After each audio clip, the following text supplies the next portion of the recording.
Well, before that, why don't we go over the mental activation? And I believe we have new words. So I'm going to start to incorporate some of the new vocabulary that we got from the AI,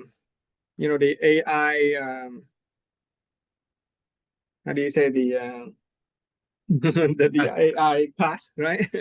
I watched that whole thing. It was You watched good. the whole thing, huh? That's pretty Yeah. great, huh? Do you notice that the balance, the ultra balance tone to it, Yes.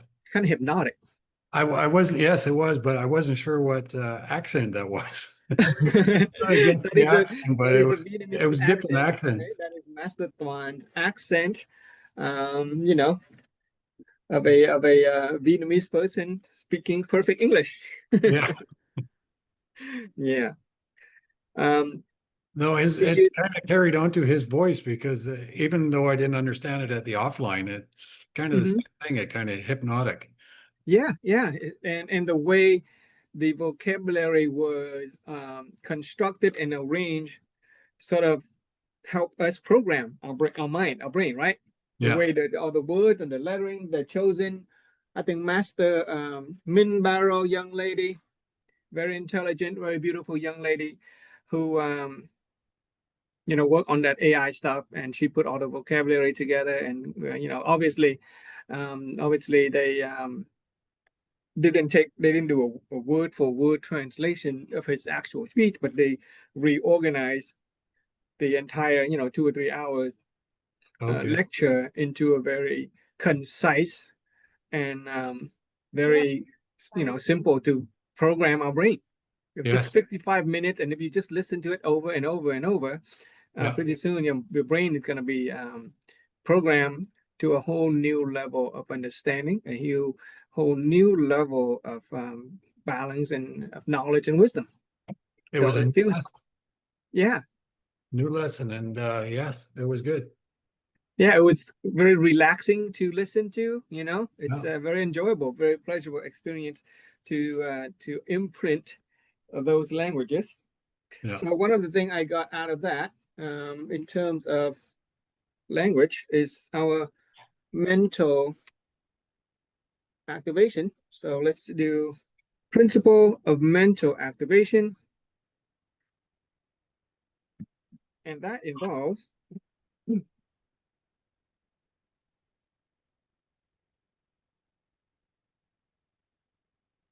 lesson.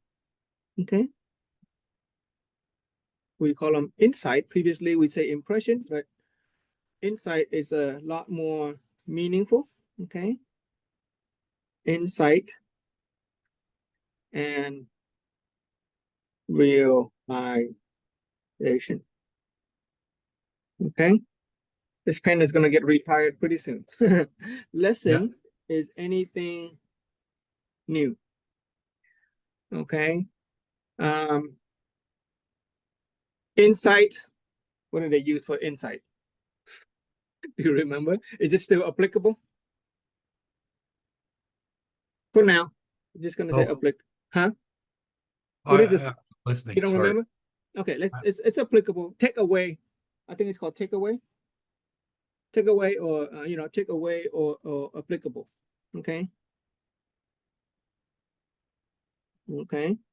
And realization is any aha moment, any um any awakening.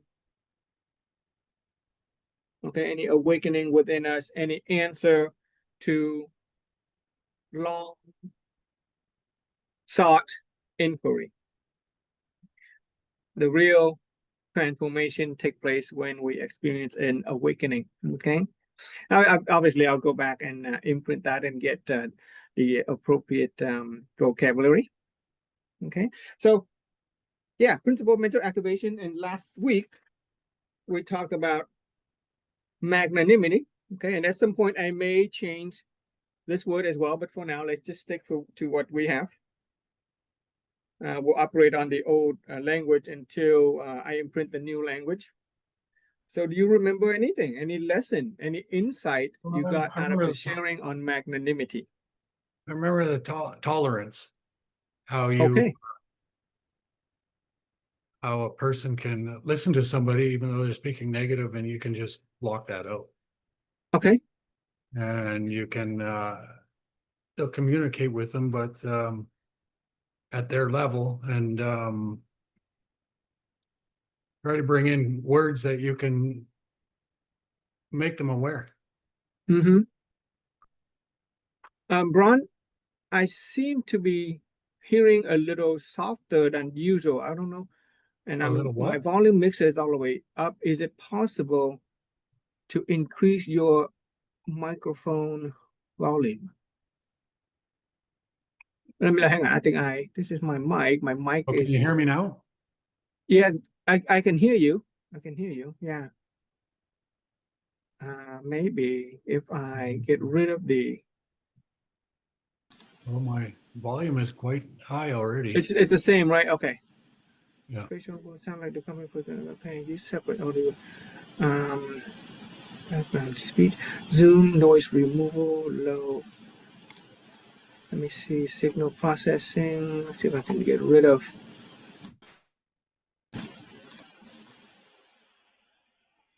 noise cancellation. Low. Okay, say something again, please. Can you hear me now?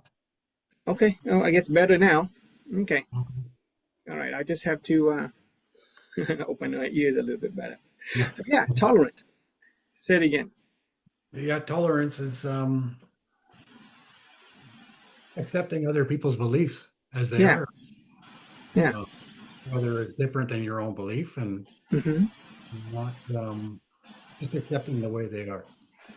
And you Yeah. can give them your beliefs and share what you know, and whether they accept it, that's up to them. Don't get frustrated or whatever, and try to go in one ear out the other, basically. Okay. Okay. Yeah. It's not so much letting one, letting not so much letting it in one ear and out another. Yeah. It is about appreciating the difference and giving them a chance just to be who they are, Yes. right? It is when our desire and imagination stops. Yes. We have certain desire and imagination about other people. We have certain desire and imagination and expectation about what other people should be, about how things should be. And when those things does not meet with our expectation, we find out to be their fault. We take Mhm. offense. And because we take offense, we get hurt by it.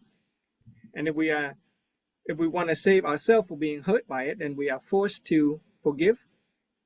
And often case we have to be merciful and forgiving to other people. But tolerance is seeing other people's differences and just accepting it. It does not hurt us, and therefore there is no need to forgive, right? No. Yeah, because our imagination and desire stops. And then in order for desire and imagination to stop, it has to come from a root of being unattached. In other words, if we are unattached to what's going on within our mind as a result of what's going on outside, then we can be more readily tolerant of other people. Magnanimity is a little different than serenity. Level 2 wisdom and awareness is different from level 3 wisdom and awareness. Level 3 wisdom and awareness, when a message comes in, we just know that the message comes in. It does not take up on it negative or positive charge. It does not enter through the level of the mind. We do not judge it. We do not analyze it. We do not distinguish good, right. And You just therefore, there is absolutely no attachment, no content. It is emptiness. With level 3, wisdom and awareness, it's pure state of emptiness. But if it already entered through our mind, if we already places a charge, a positive or negative charge on it, it is now part of the human nature, then we can still achieve a state of balance by being unattached to the stuff that's going on inside. With serenity and level 3 awareness, we are not attached to anything from outside. With level 2 awareness and wisdom, it already come in. we already judge it, analyze it. We may see right or wrong, but then instantly we choose to drop it. We allow our inner being, we allow our human nature to go balanced. And so we achieve a state of balance within the human nature, within the mind. Whereas serenity arises out of the balance of the true nature.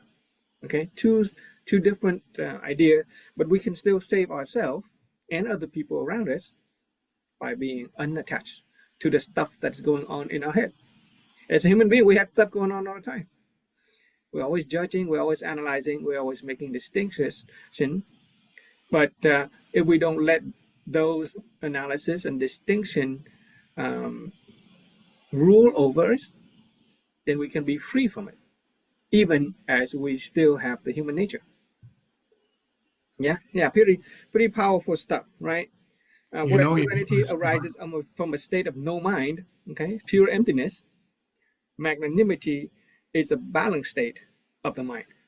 It is a balanced state of the human nature. Remember, human nature will fluctuate between positive and negative.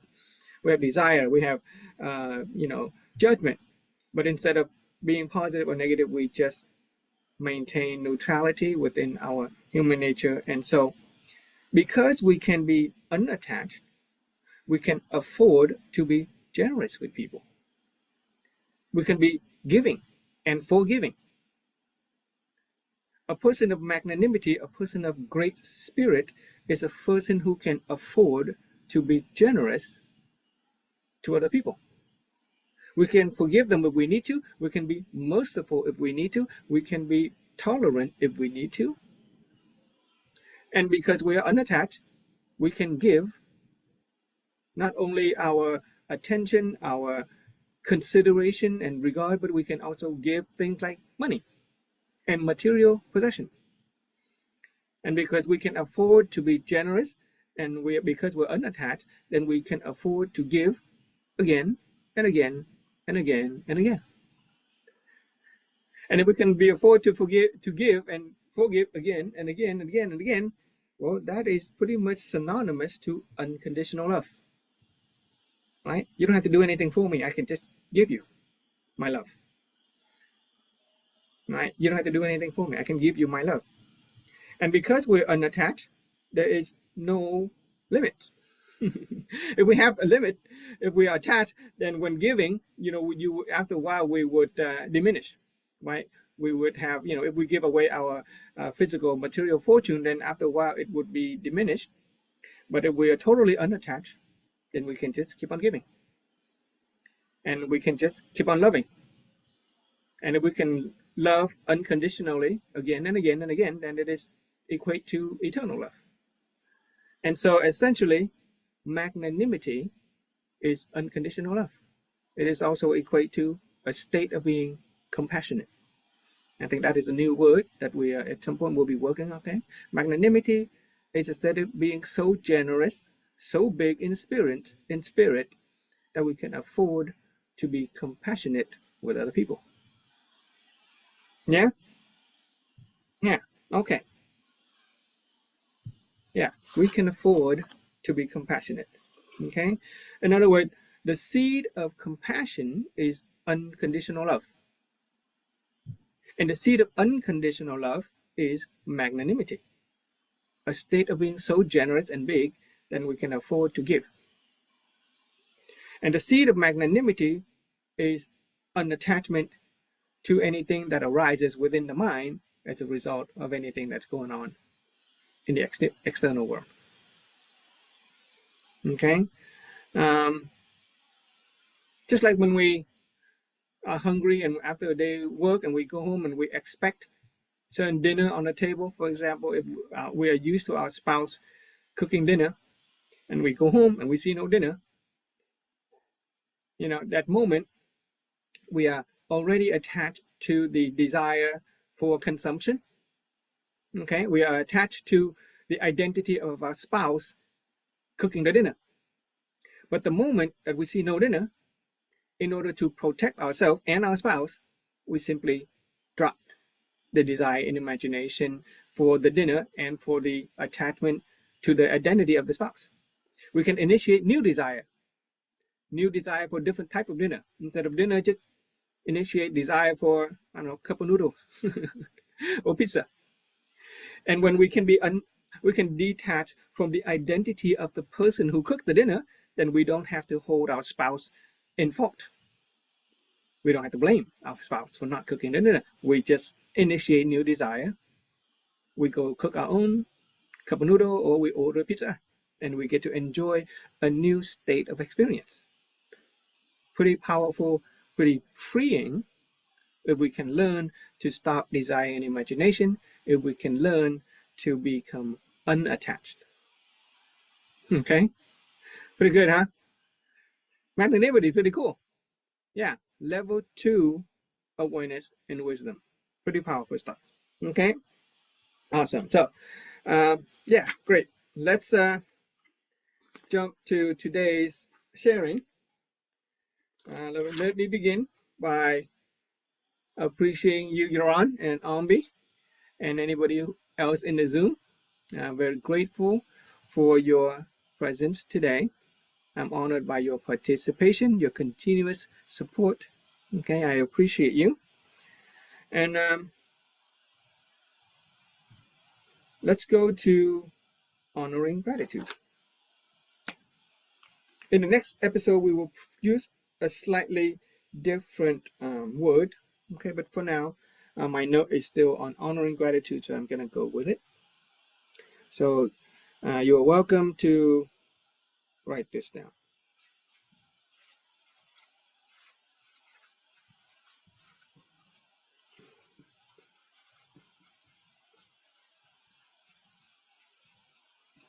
Okay. So whereas wisdom level 3 correspond to the energy and attitude of serenity. Do I still have the reality triangle of wisdom? Let me see.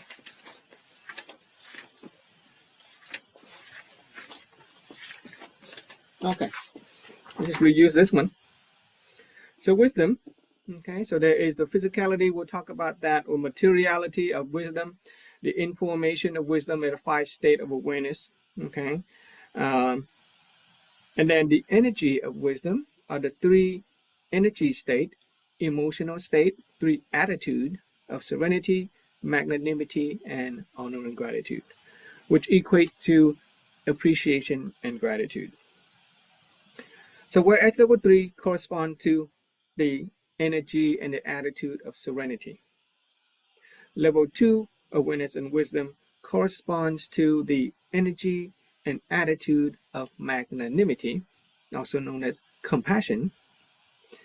Today, we're going to explore wisdom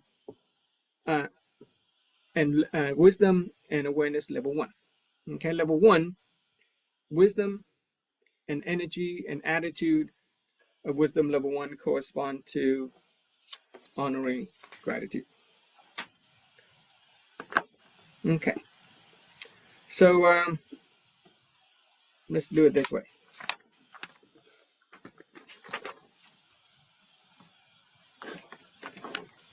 So let's apply the principle of light. Remember that one, principle of light? So if honoring gratitude is the light, okay, if honoring gratitude is the light, then its opposite, which is darkness, is represented by resentment and blame. Okay, if honoring gratitude or appreciation and gratitude is the light, then its opposite, darkness, is represented by resentment and blame. Okay, in terms of human life and experience, whenever we are experiencing resentment and blame, either from our own person or from another person, it can be said that we are living in the darkness, okay? And we are not enjoying the light of honoring gratitude. We are not enjoying appreciation and gratitude. Okay, so here's a question, okay? Important question. Consider this one.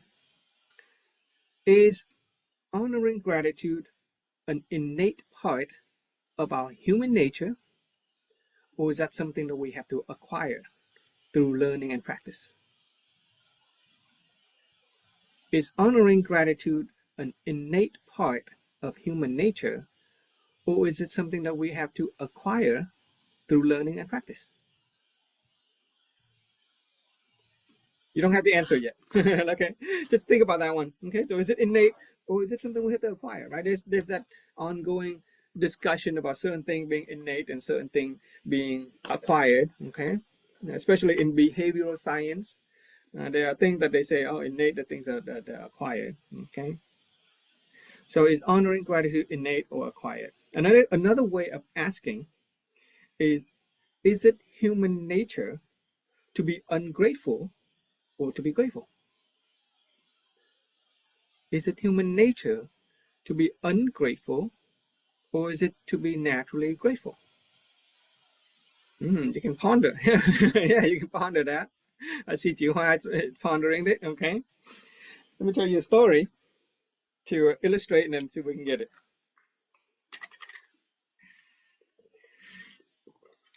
Okay, so there's this young man. Okay, a very charitable, loving young man. Each day he gets out of work and he sees a beggar. The beggar approaches him asking for some handout. And the young man, out of the generosity of his heart, gives the beggar $2. Okay, it seems to happen every day. He gets out of work, he sees a beggar, he gives them $2.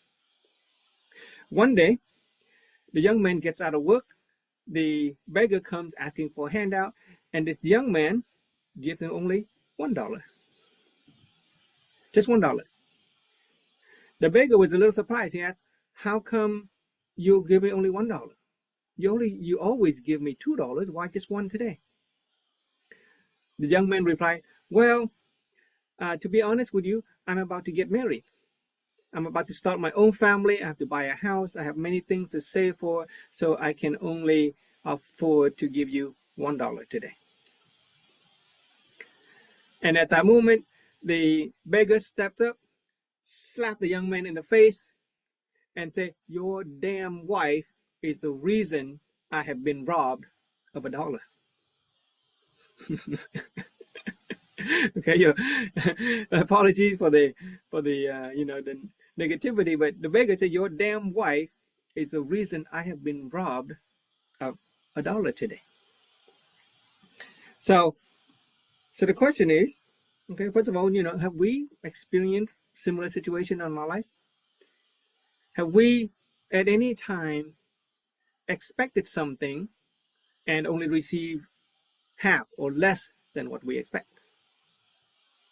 Or the other way, have we ever helped somebody or given to somebody?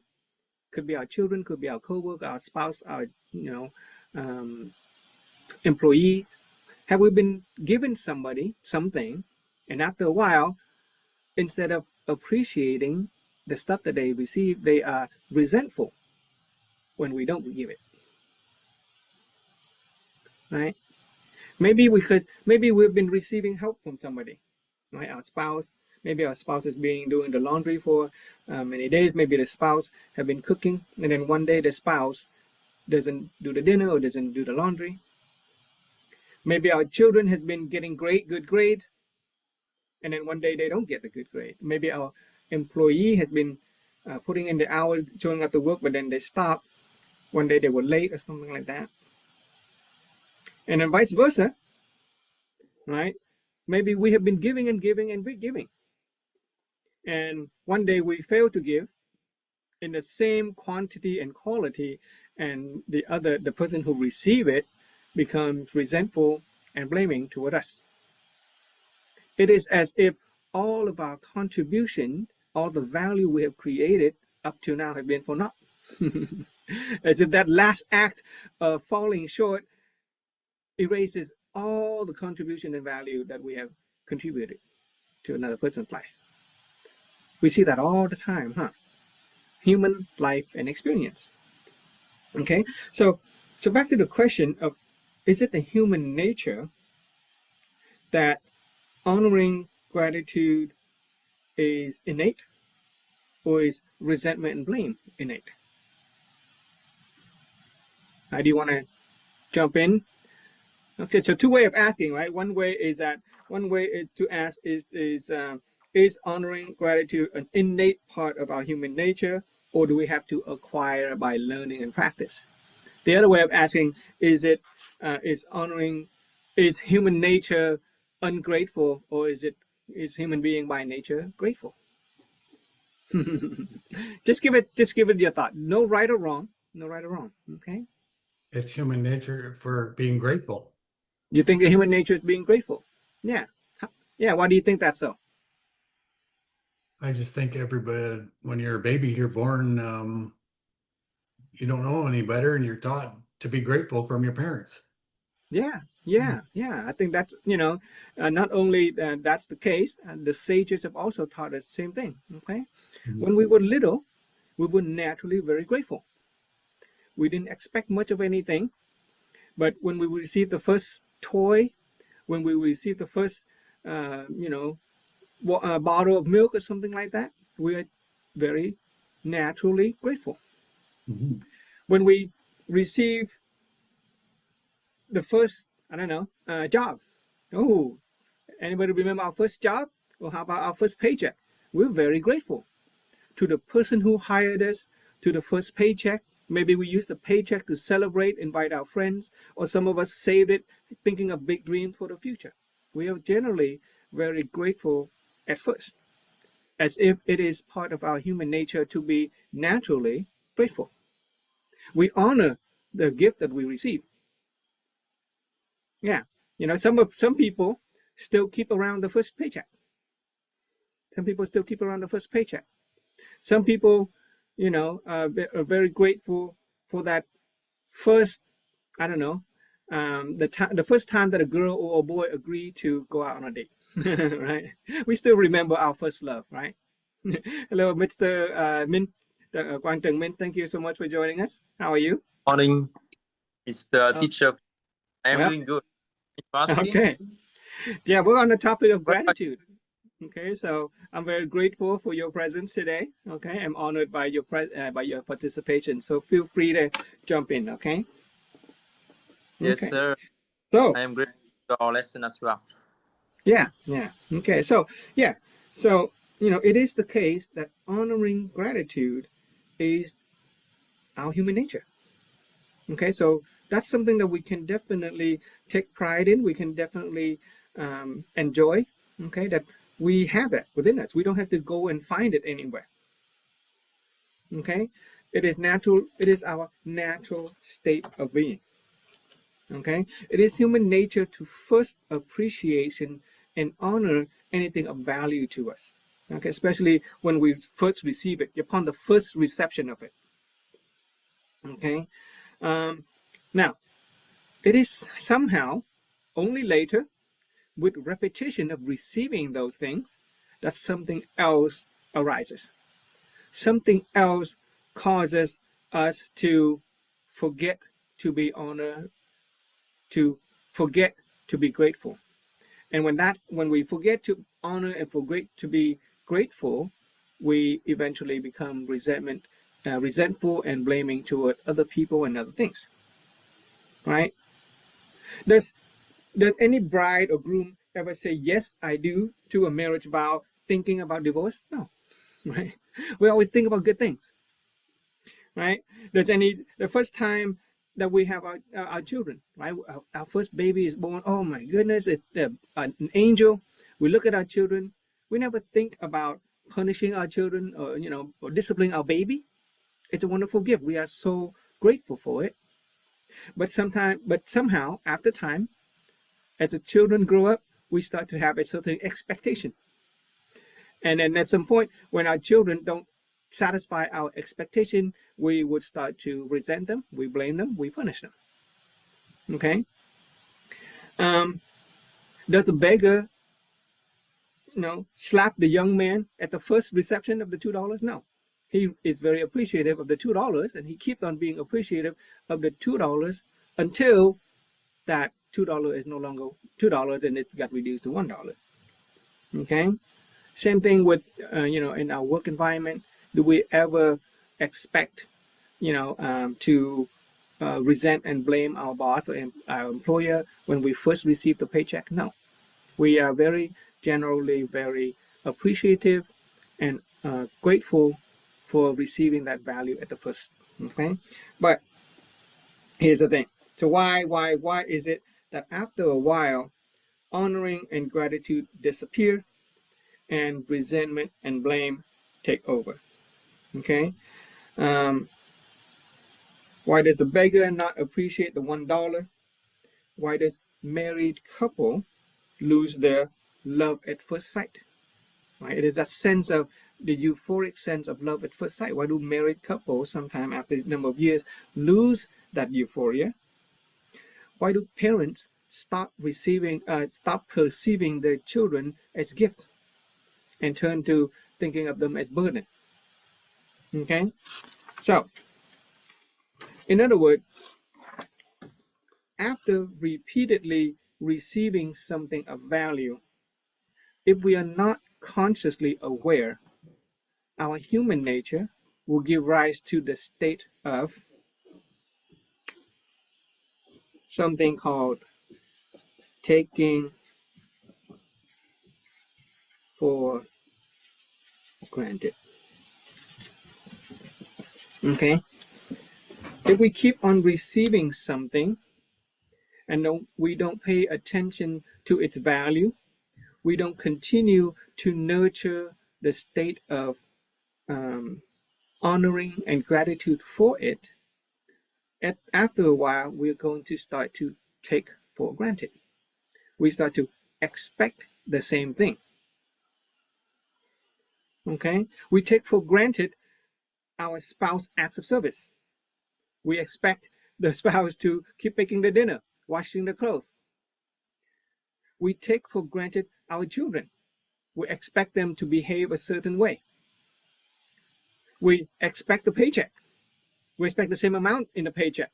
Some of us are fortunate enough to receive bonuses quarterly or yearly. But when the bonus doesn't come in, then something happened. We stop honoring and we start to resent and blame. Same thing with the way we treat our employee. For those of you who ever start a business on your own, the first time that we send out the job posting and the first person that we hire, we are very grateful for that person to join our company. They are talent asset. They create value. But after a while, we expect the employee to perform, and one day they stop performing. Maybe they're late. Something happened, and they become less productive, and then we start to resent and blame them. It's that sense, that first initial euphoria of honoring gratitude disappear because we have been taking for granted.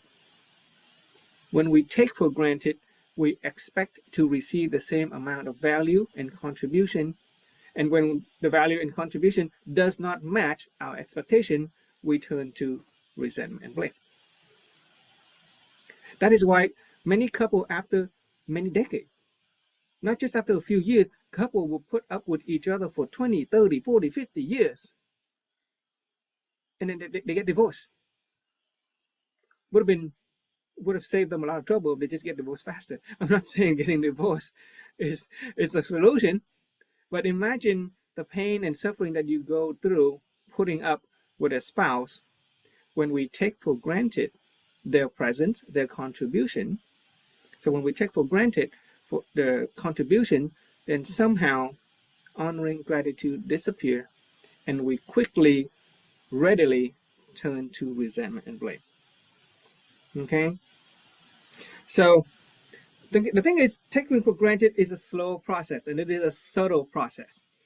You don't just immediately take for granted on day 2 of your marriage or the week 2 of the employee. It is a slow process that kind of build up over time, and if we are not conscious of it, at some point when enough taking for granted has taken hold, then we completely forget to honor the person, and we stop being grateful, and then we become readily resentful and blaming. Okay, so fortunately for us, the sages have shown us and shed light on this phenomena called taking for granted. Okay, taking if honoring gratitude is the light in our life. Okay, this is principle of light. If honoring gratitude is the light, then taking for granted is like that thin veil of curtain. That curtain, very thin. At first, just a little bit of veil, no problem. We don't even notice the light being dim. After a while, another layer, a very thin veil. And after a while, after a long while, many, many layers of thin veil have become thickened. And now the curtain is completely solid. That solid curtain has completely blocked out the light of honor and gratitude. And in that moment, when something undesirable happens, we quickly turn to resentment and blame. In other words, when taking for granted becomes presence, it disappears the light of gratitude. And when the light of honoring gratitude disappears, naturally that is just the presence of darkness, which is resent and blame will reappear. Okay? Right? Does that make sense? Right? So the question is, have we taken for granted our health? Okay? Some of us, many of us, have lived a number of years. And through that years, have we taken for granted this body, this health, this vehicle that gives us the ability to think, to feel, to judge, to love, to do all these things? Have we taken for granted our health? Through the years, if you notice that if we take for granted our health, we will also dim that light of honoring and gratitude with respect to our health. And when something happened, let's say COVID happened, instantly we become resentful and we blame. We could blame COVID, we could blame our own self for not being healthy and strong enough to withstand COVID. All because all this time we have been taking for granted our own health. Right? What about our relationship? Right? Anybody here ever taken for granted their relationship? Maybe with their spouse, their parent, their children, the co-worker, the employees. If you notice that if our relationship, if the quality of our relationship with somebody that we have been in a relationship with for a while, if that quality is not as optimal as we want it, guess what? The veil of taking for granted have been covering and covering and covering the light of honor and gratitude. And if we let that condition keep on happening, keep on, going, continuing, eventually it will completely block out the light of honor and gratitude. And so it will be very simple for resentment and blame to come into our life. What about our finance? Okay, have we been taking for granted our finance?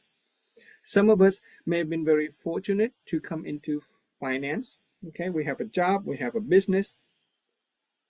But for those people who take for granted their finance, after a while, they will notice that the finance will go away too.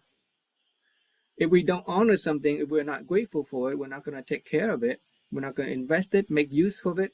And so even our finance will run out on us when we take for granted our finance. Okay? All right. Okay. So let's let's just take a little deeper, and if you want to share, you can jump in. Is there any areas of your life that you have been taking for granted? Okay. Some of us may be living in material abundance. Okay, question is, has our basic needs been fulfilled? Do we have a nice job or business? Do we have some stable relationship? Okay, those are all the good fortune that we enjoy. Is it possible that we have taken some of it for granted? If we have, we can start to wake up now. So think about the last time that we resent somebody or that we blame somebody. Okay, anybody can think of a moment when we are resentful for some situation or blame somebody? If that is the case, then guess what?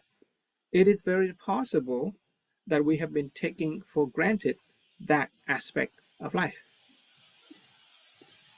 Yeah. If we have blamed our health, then guess what? We have been taking for granted our health and not taking good care of it. If we are resentful for, I don't know, nowadays people like to blame the government. People blame for government, right? Doesn't matter which party is in power, somebody always finds some reason to blame the government. Well, guess what? We may have been taking for granted the government. We have not paid attention or being grateful for the services that the government has provided for us. The road, the bridges, the social security, right? Or the stability that a civilized society is enjoying. The fact that we have the safety to sit here and just talk about this kind of stuff and not have to worry about, violence and war going on around us. Ooh, somebody had to take care of that. The government, right? The soldier, the military, the police. If we are blaming the government, then maybe we have not been grateful and we are not honoring the government. Okay. Anybody here ever blame COVID? Did anybody got COVID? I got COVID. Yeah. Oh, it was pretty bad. Okay. Yeah. Couple weeks of barely able to move. Okay. And I didn't blame COVID, but I blame myself. I blame my lack of immunity. Okay. I blame my inability to withstand, COVID. Well, guess what? The truth of the matter is I haven't been taking care of my own health and my own body. I had taken for granted my own immunity. And so now what I'm doing is I'm going back to exercising. That's why, Ron, tomorrow you're going to join me, right, in the early morning exercise. Okay, we're doing internal body transformation exercise. Okay, we are reclaiming our gratitude for our body and our health. Yeah, okay. In the West, United States, Canada, I don't know, many other places, blame China. Okay, we tend to blame China for intruding upon our politics and our economic. Well, guess what? We have been taking for granted the affordability of the commercial product that China has offered. Yeah, it is not China that's the problem. It is our taking for granted of the value that we keep on receiving every day, and therefore, when there's something that is undesirable coming up, we quickly switch over to resentment and blame. Okay. When we purchase products and services and we take for granted the people that provide those services, then when we are not treated well, or when the product doesn't live up to our expectation because our expectation has expanded as a result of taking for granted, then we quickly turn to resentment and blame. Okay. So here's a question. Okay. Between the person who buys and the person who sells, who should be grateful?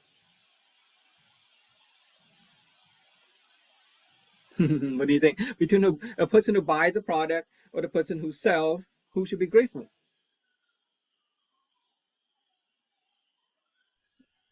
Both.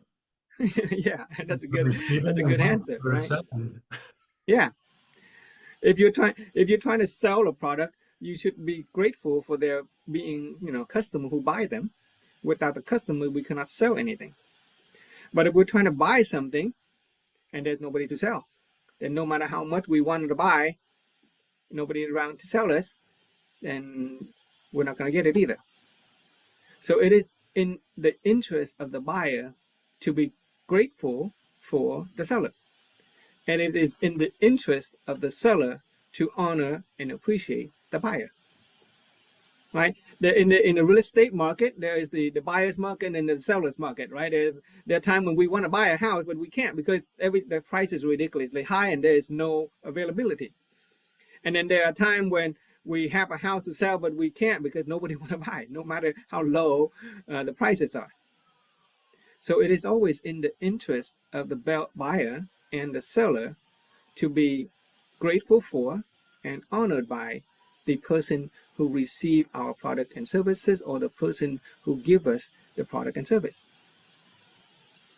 What about a person that we help and a person who receive help? Who should be more grateful? The helper or the person who receive help? The helper or the person who receive help? Who should be more grateful?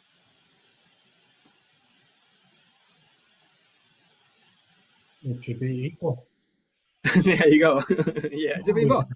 Okay. Naturally, a person who receives help should be grateful to receive it. Because if we are not grateful for receiving help, then the person is going to say, oh, this person is ungrateful. They're not going to want to help. Right? We're going to lose that affinity with the person who helped us, our benefactor. But if we are helping somebody, and let's say we have something to give, let's say we want to help, right? And nobody want to receive, same thing. Right? The human being, we have certain need. We have the basic need. We have the need for food and water and safety. We need to have the needs for self-expression. We have the need to build social connection. And ultimately, we have the need to give. My mother loves to cook food and give food to her children. Imagine how she feels if we refuse to accept the food. She would be devastated. Yeah. And so the person who gives should also be very grateful and honored by the people who receive. Because if we understand the engine of value creation, if we understand the golden rule, if we understand the engine of merit and blessing, then to give another person, to help another person, helping them become more happy, more positive in life, also earns us positivity in our good fortune account, which would ultimately attract more positivity into our life. Without those people, we would not earn any merit. We would not gain any value whatsoever. Our life would be stagnant. We would not improve. Right? So it is always in the interest of the person who gives to be grateful, as well as the person who receives to be grateful. Okay. Okay. Let me drink water. A little thirsty today.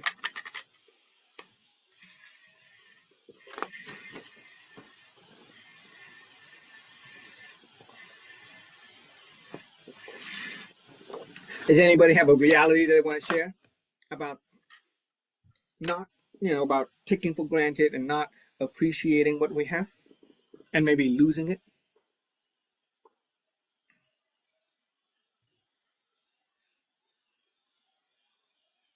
Frank, curiosity, please. Did you answer the question? Why did we lose our honoring and gratitude?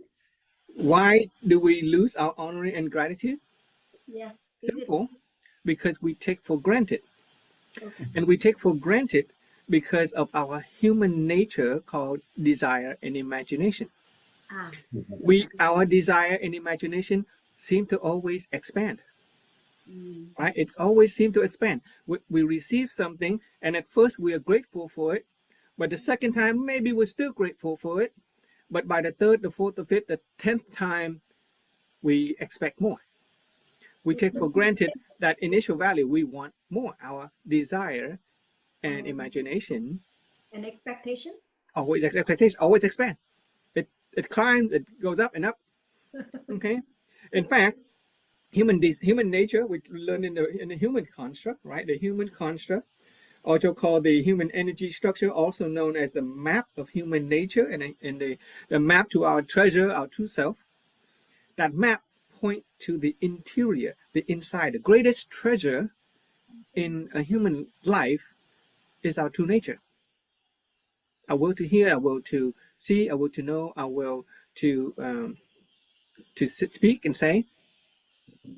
That is where the source of our serenity and peace lie. But instead, we look outside. Ooh, but most of the time we operate within the human nature. We operate with desire and imagination. We desire for resources.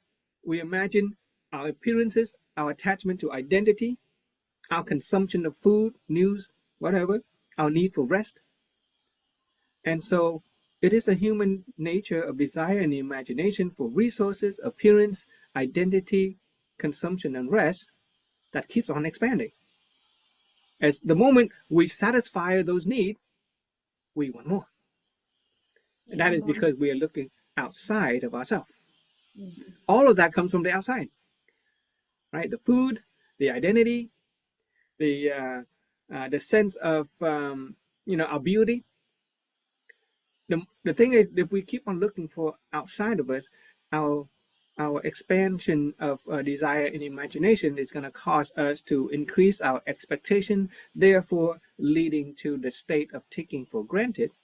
And over time, before we even know it, right? This veil, the thin veil of taking for granted is so thin and so subtle that we won't even notice it if we are unconscious, if we are always looking outside of ourselves. And then before we know it, honoring and gratitude would be completely covered up, and the broom in our house has nothing but darkness left, and then resentment and blame will come in just like that. Okay? So before we get talk more about taking for granted, the sages have taught us that honoring gratitude multiply what we currently have. Did they just fall off the I'm gonna give Ron and Hua a chance to come back onto the Zoom. I think they just lost internet connection. Hello, Mr. Min. Do you have anything you would like to share or any question? Yes, I am here. Yeah. Do you have anything to share, or do you have any question about? I'm thinking about this. I think just let me see. I am a person who like have a gratitude and honoring for. I'm thinking about it's been 3 years coming by. So, but I also not a kind of person who usually be resentful and what is the word? Resentful and wait a second. I didn't see the slide. So about this section, suppose when we have much more gratitude and honorings, we will dissolve the resentment and hate and blame. Yeah, resentment and blame. Resentment is what is in Vietnamese is right? Resentment. Resentment is a feeling, and blame is a negative feeling. Right? Okay, whereas blaming is that. Blaming is like is the act of blaming other people, fault, placing fault on other people. That. Okay, on is resent, blame is that, on that. So it's two words. So in the Vietnamese concept that we learn on that, there's two concepts attached to that. One is a feeling of resentment. The other one is more like a behavior. We blame other people, we place fault on them. Okay? Whereas honoring gratitude, honor là trân trọng. Gratitude is a state I got it. Got it, yeah? Okay. In the next season, we may change the vocabulary, but for now, the idea of honoring something is to appreciate it, to see value into it. Right. Yeah. Appreciate, honor Simple. is close to appreciating.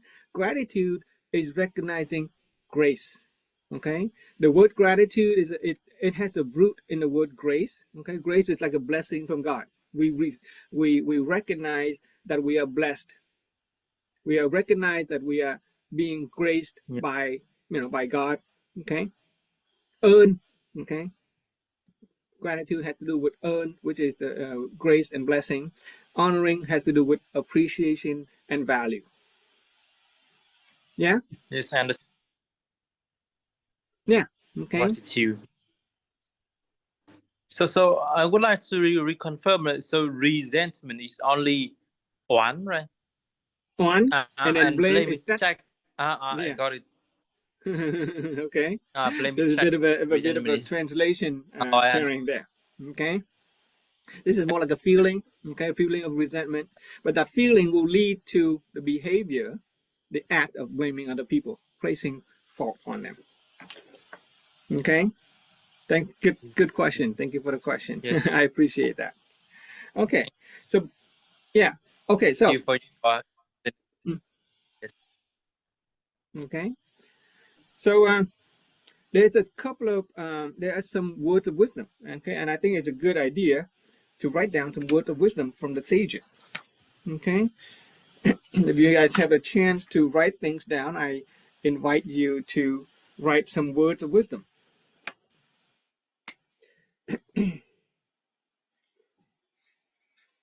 Honoring gratitude. Okay. Here's a word of wisdom. We're going to say up here, I'm just going to label it words of wisdom. If we grasp these words of wisdom, we are really going to enjoy the benefit of what life has to offer. Honoring gratitude, what that does is it multiply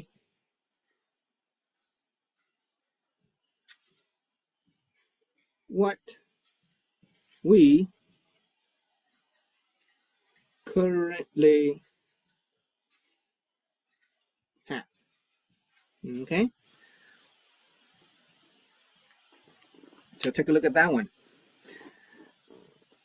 Honoring gratitude multiplies what we currently have. Okay, anything that we are grateful for, anyone that we honor, we're going to get more of it. Let's add another one. Write these down. To honor is to possess or to have. Okay, to honor is to possess or to have. Number two, to be grateful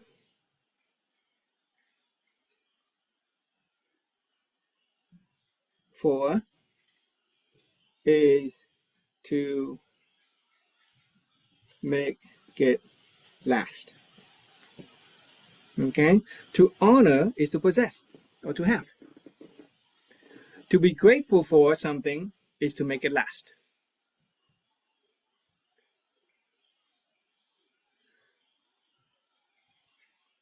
The one who possesses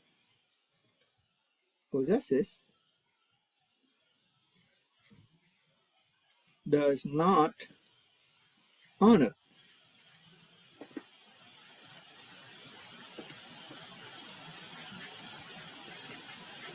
The one who honors will possess. Okay. Okay. The one who possesses does not honor. The one who honors will possess. Hello, chị Nguyễn Ngọc Hồng Hạnh. Thank you for joining our Zoom. Hello. I am Yeah, it's the first grateful. time. Yeah, it's my first time. Okay, I am grateful for your presence and I am honored by your participation. Okay, we are talking about honoring gratitude today. Yes. Okay, It's my honor to be so here too. Yeah. great, awesome. All right. So, yeah, words of wisdom. Honoring gratitude multiplies what we currently have. To honor is to possess. To be grateful for is to make it last. The one who possesses does not honor, the one who honors will possess.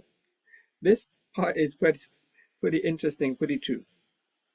Imagine if we have a spouse. The one, if we have spouse and we do not honor our spouse, and someone else who honors our spouse, guess what? Who's going to possess the spouse? Right? If we have spouse and we do not honor our spouse, and somebody else who honor our spouse is going to possess the spouse. Okay? If we have money and we do not honor our money, guess what? Somebody else who honors and appreciate our money is going to possess it. If we have money sitting around and we don't care about the money, we don't look after it, we don't invest it, chances are we're going to lose it. We're not going to be able to keep track of it. Somebody might steal it, or a friend or family may just simply borrow it and not return it. If we don't have a goal for a meaningful use of our money, meaning if we don't honor or don't we appreciate our money, then somebody who has a goal, a meaningful use for money, is going to ask for it or simply take it. Okay, so one who possesses does not honor. If one who possesses does not honor, then one who honors will possess. Okay, well, let's go back to, to honor is to possess, to be grateful for is to make it last. Okay, think about, our tool, little things like this pen right here. If I honor it, if I appreciate it, right, meaning I appreciate is to value it. If I appreciate this pen, then I know it to have value, then I will use it. I take care of it. But if I don't appreciate this pen, I don't honor it, I would not use it, and I would just leave it somewhere, and after a while it would get lost. I would have no idea that I have lost it. Has anybody ever lost an item? Have you ever lost an item? Did you A look for lot. it? Yeah. A lot.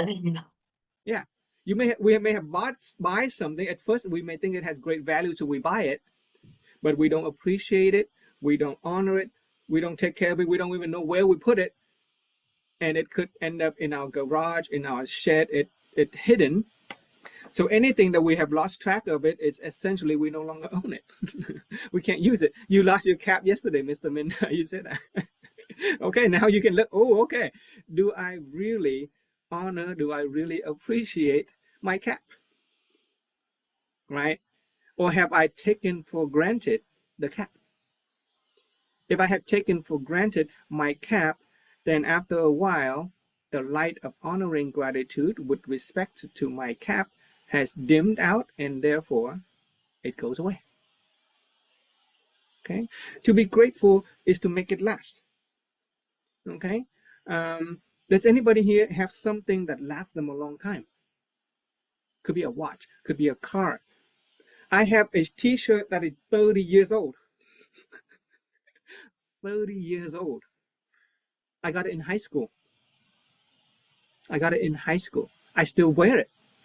My wife tell me, why you keep on wearing that old t-shirt?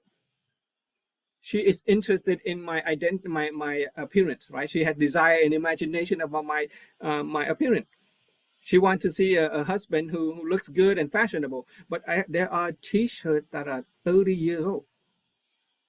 It's a memento from my high school day, and I still wear it.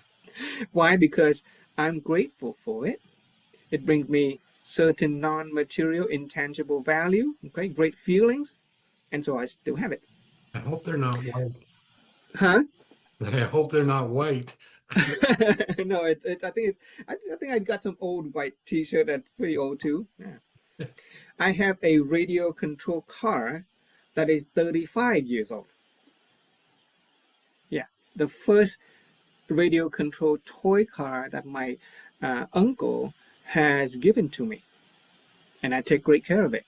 On only very rare occasion do I take it out and play with it. I don't even let my son play with it on a regular basis. I don't want it to break. 35 years old radio control car. Still works because I'm grateful for it. Right? Take couples who celebrate their 50th anniversary. Take couple who celebrate their 60th, 70th year anniversary. Ooh, guess what? Those people honor their spouse and they're very grateful for them. Right?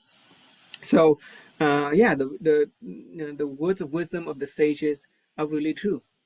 Honor and gratitude multiply what we currently have. Okay, let's take money. If we have money, how do we make it last? For one thing, you can just kind of look at it, put it in a bank and look at it. Yeah, it'll stay like that. Okay, but if you want to make it grow, guess what? People who honor money are the people who have a meaningful use for it, who have a goal for a meaningful use for it. Let's say you want $1 million. If all we want is $1 million, but the moment we receive the $1 million, then we have already achieved the satisfaction of our desire and imagination. And after a while, guess what? We may start taking for granted for it. It may go away. But if we truly appreciate money and we have a meaningful purpose for its use, like providing value for other people, then we will reinvest it, put it to good use, help other people, and it will generate more money. Otherwise, if you just sit there, then taking for granted will naturally take over. We stop being grateful for it and we would lose it before we know it. Okay. Speaking from the human construct perspective, okay, as our desire and imagination expand, so does taking for granted. Right? That's just simply the natural, state of human being. As our innate desire and imagination expand for something, our taking for granted will also grow. Therefore, the value that we initially perceive it to be will diminish because our expectation and imagination expand. So its value diminish. Even if the quality and quantity remain the same, its value seem to diminish over time because our desire and imagination expand. And if we stop, and if we allow the taking for granted to expand, at some point, the light of honor and gratitude will disappear, and then we will very simply and readily become resentful and blaming when something goes wrong with that value, right? If we lose it or something like that. And if we allow ourselves to go resentful and blaming, that is a negative state, right? Resentment and blame is a negative inner state. It is a negative attitude.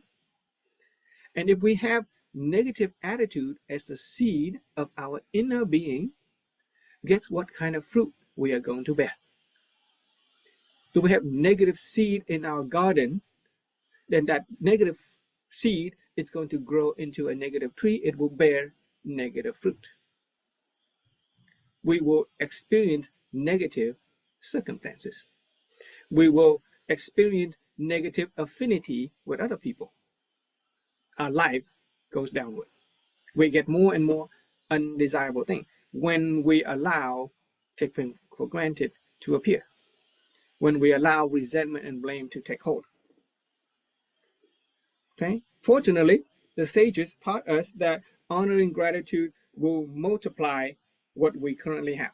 it is a positive energy. And because it is a positive energy, if you plant a positive seed, that positivity will bear positive fruit. It will improve our affinity with other people, right? We're grateful. Imagine the person who is very grateful. People love people who are grateful, right? While you interact with person and you are so grateful for their presence, they're going to want to interact with you. Our affinity with people go up. And thereby our outcome in life will be positive, right? Remember the formula for cause and effect, right? Good inner seed plus positive affinity equal positive outcome in life, desirable fruit. So honoring gratitude is a positive energy that we really want to maintain as a seed, which will grow into a positive fruit in life. Okay. Okay. So to honor is to possess. Okay. If somebody help us, if we don't honor their help, we will lose the help. That's simple. If we help somebody and they don't honor it, we're not going to want to help them anymore. That's simple. To honor is to possess. Okay. If we visit someone and they honor our presence, right, we will want to revisit. In business, when a customer comes into our store, and all we have to do is honor the customers. Never mind if they're going to buy anything or not. If we honor the customer, then they are going to be our customer. They're going to want to return simply because we honor their presence. Oh, thank you so much for visiting us. And if they walk out, oh, thank you so much for visiting us. Okay. And we go to a restaurant. Ever been to a restaurant or enter a business and the business owners and the customer service people are so grateful for our presence? Anybody experience that when we go to the place when we are so welcomed by the people there? And even if we don't buy any product and we don't take any service from them, we're going to want to come back. Right? The next time we may buy something from them. And in fact, sometime between a product and service that is a lower price versus a product and service that is higher price, but comes with the energy of honoring gratitude, then sometimes we would prefer the non-material value of the customer service over the raw money, right? Yeah, it is. That's why a lot of business focus on the quality of customer service as opposed to only on the cheapness, the low price. Okay. Okay. Same thing with our toy or our tool. Okay. My son, if he loses a tool or loses a toy, I tell him, well, did you honor your toy? Did you take care of it? Okay. And he will realize, oh, okay, he didn't really honor the toy. The same with our tool, our car. If we want to make it last, we're going to take care of it. Okay. And it will make it last. If we are grateful for our marriage, we will invest in it. It will grow. It will bear fruit. Okay. When I was younger, before I got married, okay, I took upon myself to just do a lot of learning and researching about what are the elements of a successful marriage. Okay, in marriage, if you want to be successful in marriage, we need to have agreement in terms of love, sex, and finance. And then I would come across written articles on the internet or the news, and some, or maybe just a comment on a TV show or something, and somebody would say, "Don't say thank you after sex." Somebody said, "Don't say thank you after sex, because it's going to make the other partner feel like you've just done a charitable act, like you're just giving handout." Right? Sex should be something that's very wonderful. You should not say thank you because it is not a handout. It is not a charitable act. But guess what? Who wants to have sex with a person who's not grateful for sex. And so, yeah, you should say thank you for sex, right? But do that in a attitude of honoring and gratefulness, not a handout. It is not charity sex. It is an act of love and and coming together for mutual spiritual growth. So yeah, you can. It's okay to say thank you to a spouse after sex. Okay. Okay. Be grateful to our children. Okay. Think of our children as talent asset. It is often, you know, historically, traditionally, we expect our children to behave well, to do well in school, to have a good attitude, and we often find ourselves being very stern when they misbehave. And even if they were to behave well, we don't we don't honor that. We fail to honor it. We take for granted, and because we take for granted, okay, the one who possesses does not honor, the one who honors will possess. There are many families whose parents do not honor their children. They take for granted the children's very presence in the family. They have expectation about school, they expect expectation about the performance. And because they fail to honor their children's presence in the family, the children will find somebody else to honor them. Usually their friends, usually gangs and other negative element of society who makes them feel belong, who makes them feel appreciated, who makes them feel honored, to make them feel valued. See, that is a price that we pay for failing to honor and be grateful for our children. It is a price that many parents pay, especially parents whose children run away. Children only run away in search of a sense of belonging. They only run away in the search of the sense of being valued, right? They join groups that are the opposite of their parent. And so with this lesson, we learn the value of honoring our children's presence. Okay? And obviously we already learned about magnanimity.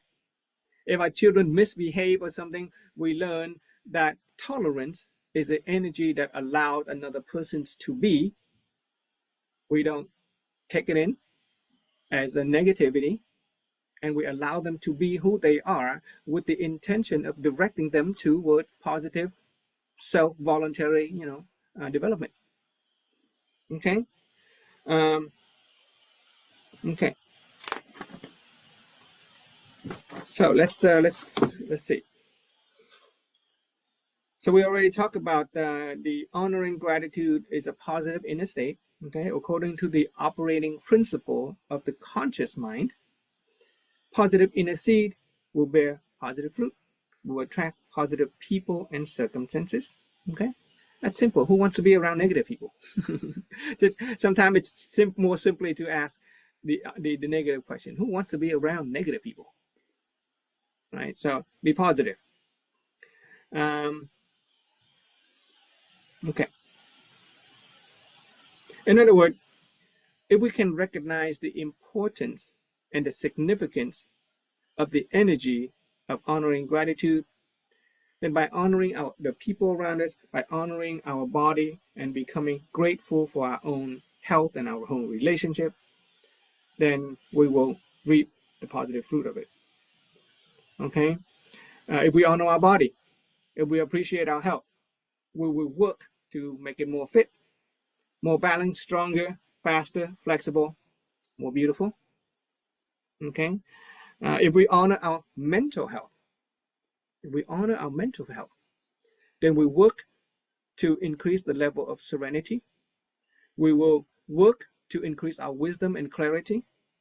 We'll invest in positive outlook, positive inner state. We will invest in being more loving. Those are all positive outcomes as a result of positive inner state of positive mental health. Okay.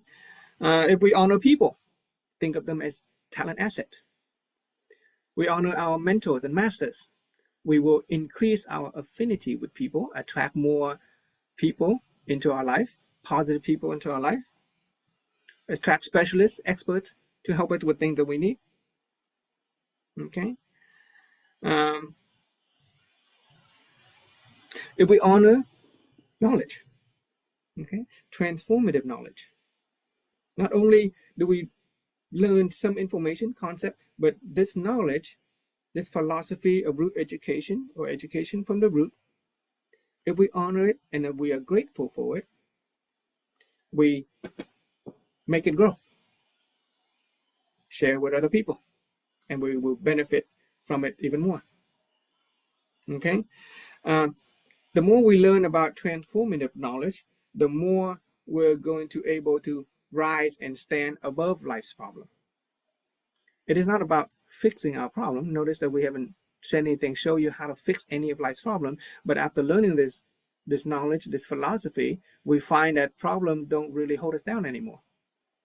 We kind of rise above life's problem. We become master of our own destiny. Yeah. Right. And here's the thing, absolutely never honor and be grateful for the undesirable problems.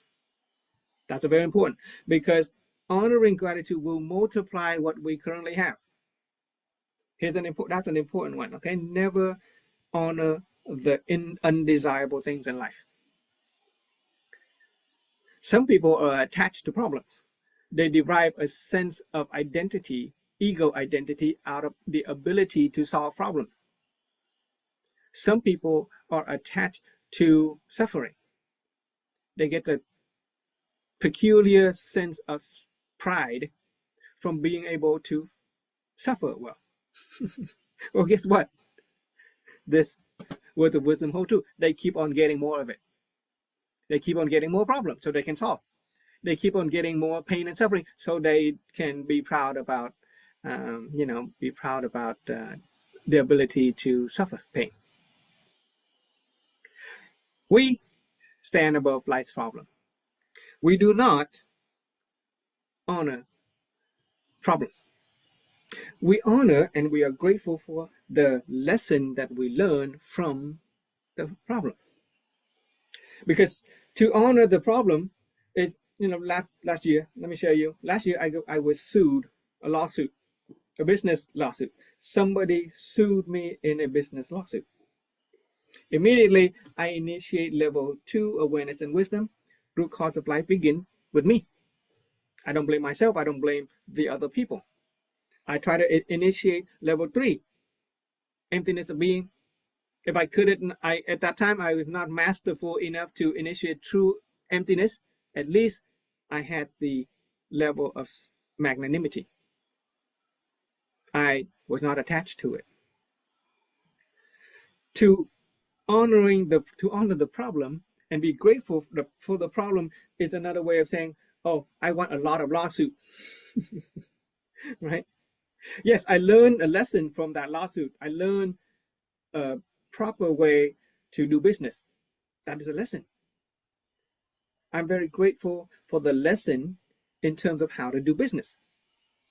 I know a better way of doing business. But to say that I am grateful for the lawsuit, meaning, oh, I want a lot of lawsuits. I want a lot of lawsuits so I can get a lot of lessons. No. We are grateful for the lessons, but absolutely never be grateful for the problem or the undesirable circumstances themselves. Would have been nice if I got the lesson without the lawsuit. Yeah, would have been nice if somebody told me what to do the right way before I had to suffer that. But that's okay. My vibrational energy frequency at that time, my total causal outcome at that time, the fruit that I had to bear and eat at that time was a lawsuit, and that's fine. I learned a lesson from it, and I vow not to do it again, but I am not grateful for the actual lawsuit. right? Same thing with anybody who make us uncomfortable or who bring us undesirable circumstances. Because if we are grateful for the undesirable circumstances, then we actually want more of it. Okay, so it takes wisdom to recognize that. Okay, when somebody brings us undesirable circumstances, we initiate level 3 and level 2 if we can, and then after that we initiate level 1 wisdom. Level 1 I'm sorry, can you awareness. repeat that? Yeah, okay. So Can when you repeat that? when we experience any negativity, any undesirable circumstances, okay, the formula for overcoming any life's problem is that when we first experience something that is undesirable, any negativity, step 1, initiate level 3, awareness and wisdom. Just know that I hear, know that I see. If you can, and not everybody have that level of energy, but if you can, initiate emptiness. That gives us a sense of serenity. If we can do that, then that's it. We're done. Level 3 is done. But if we can't, okay, we're not at a level of the sages where we can initiate level 3 awareness and wisdom. If initiating I know I see, I know I hear, and we don't immediately experience true emptiness, then at least initiate level 2 awareness and wisdom.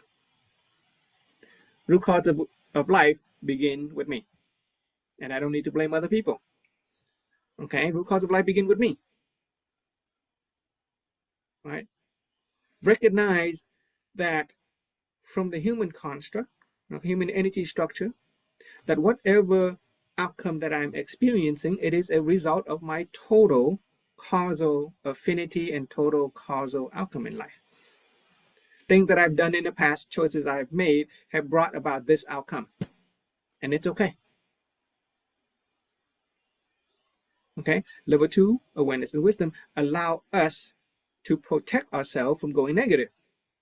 We stay balanced. When number 1, we take responsibility for it, we welcomely receive it, but we don't blame other people, because blaming brings us negative, and when we are negative, we attract more negativity. And then to move forward, we initiate level 1, awareness and wisdom. Level 1 awareness recognizes right and wrong, true or false, good or bad, should or should not. Now that we recognize something as undesirable, right? Undesirable versus desirable, that's right and wrong, good or bad. Now that we recognize undesirability, we initiate level 1 wisdom. And we choose the positive. We choose the good. We choose the lesson instead of the problem. We take value from the lesson and not from the problem itself. That is level 1, wisdom and awareness. Okay, we stay positive. And when we choose wisdom level, we use wisdom level 1, and we hold on to the positive outcome, the lesson that we get out of it, we stay positive. And that positive energy, by the law of the operating principle of the conscious mind, we're going to attract more positivity instead of negativity. Okay? Don't be grateful for the failure. Okay? Okay? Just be grateful for every lesson that we have learned. Would it be nice if we had learned those lessons without the failure? Okay? So, the sages teach us a wonderful state of being that protect us, that protect our inner state and erase that taking for granted. Okay, it erases the resentment and blame. Okay, so here comes the good part. Okay, so the sages, we are very fortunate that we're here today sharing this wonderful knowledge, because some people have already accumulated some truth, some wisdom, and they're heading down to us. And there is a state of being that will protect us, preventing us from going negative, that will erase the taking for granted, and it will prevent the resentment and blame. and it is called a state of being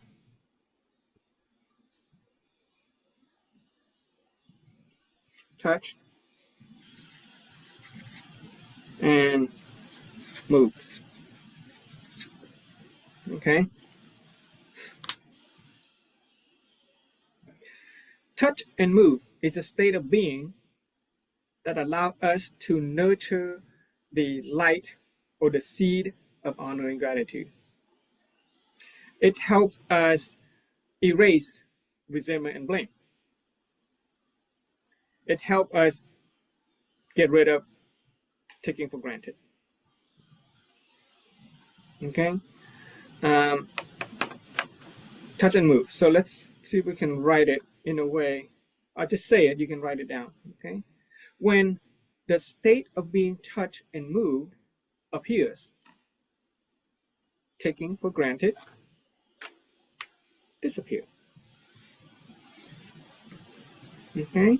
When the state of being touched and moved appears, taking for granted disappear.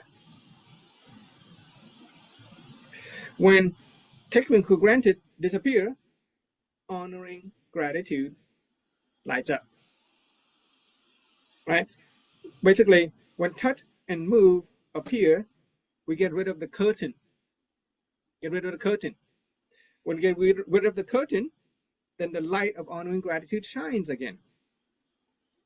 And when the light of honoring gratitude shines in our house, then the darkness of resentment and blame will simply cease to exist. We don't have to remove resentment and blame. We just light up honor and gratitude. That's a simple, powerful wisdom right there. We don't have to work on getting rid of resentment and blame. Ever been angry and somebody tell you to stop being angry? Can you actually stop being angry? Can you stop being resentful and blaming? It doesn't quite work that way. We cannot directly remove the darkness from the room. That is a principle of light. All we got to do is light up the room. But the only way to light up the room is to get rid of that curtain that is blocking our honor and gratitude. And that curtain can be removed simply by initiating the state of being touched and moved. Okay? So when the state, it is a state of being. Okay? The state of feeling touched by something and moved by something. Okay? Or we can say it in a negative sense. When the state of being touched and moved disappear, when touch and move is not there, then taking for granted will appear. That curtain of taking for granted will cover up the light of honor and gratitude. And when the curtain of taking for granted cover up the light of honor and gratitude, the room gets dark, resentment and blame will very simply present itself at the darkness in our life. That is when touch and move is absent. So instead of being negative, we just focus on the positive, right? We focus on being touched and moved by something.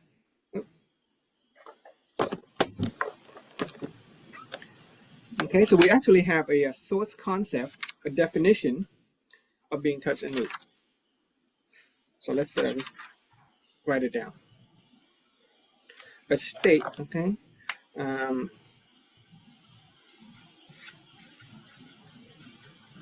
Touch, move. Okay, let's write it. Touch and move is the inner state of feeling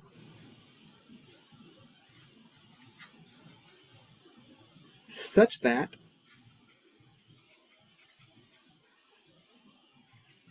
although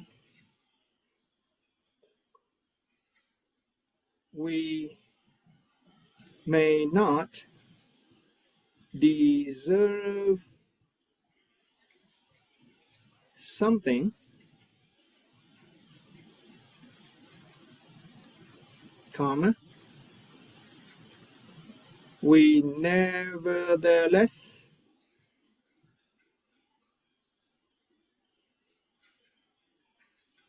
have it. Okay? Touch and move is an inner state of feeling such that although we may not deserve something, we nevertheless have it.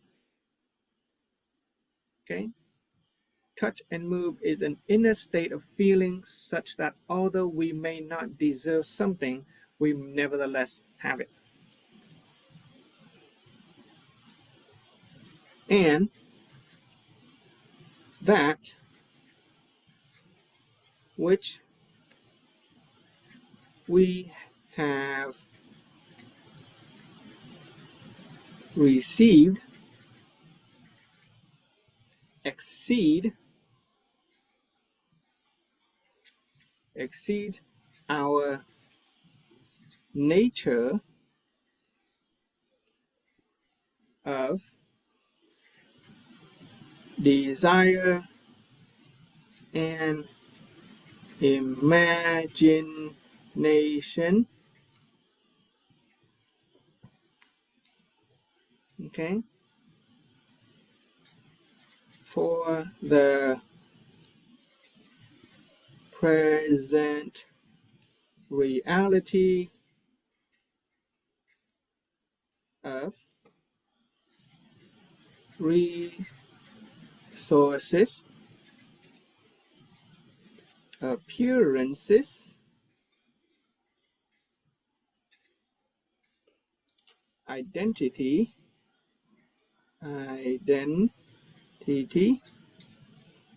consumption, and rest. Okay, this being touch and move is an inner state of feeling. Okay, what's the feeling? It is this feeling such that although we may not deserve something, we nevertheless have it. And that which we have received exceeds our nature of desire and imagination. For the present reality of resources, appearances, identity, consumption, and rest.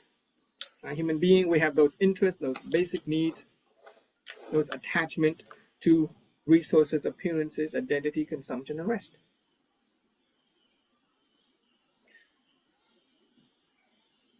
If we have certain, let's say, consumption, okay? If we have a certain desire in imagination for food, dinner, and we come home, and not only we do see dinner, but we see a big party. We see lobster on the table. We see steak. Okay, we see caviar. We see a fancy dinner. Ooh, then at that moment, we are touched and moved. And our spouse or our best friend or somebody jumps out and says, surprise, happy whatever day that, we didn't even notice was the holiday. Maybe we had forgotten our own birthday. Or maybe it's just a random day and they just decided to throw us an appreciation party. Maybe we have spent 20 years working and we thought that nobody appreciated, but now they throw us a surprise party at work and we are touched and moved. Because at that moment, our desire and imagination for food is just, a simple dinner. But now we get a big party. Right?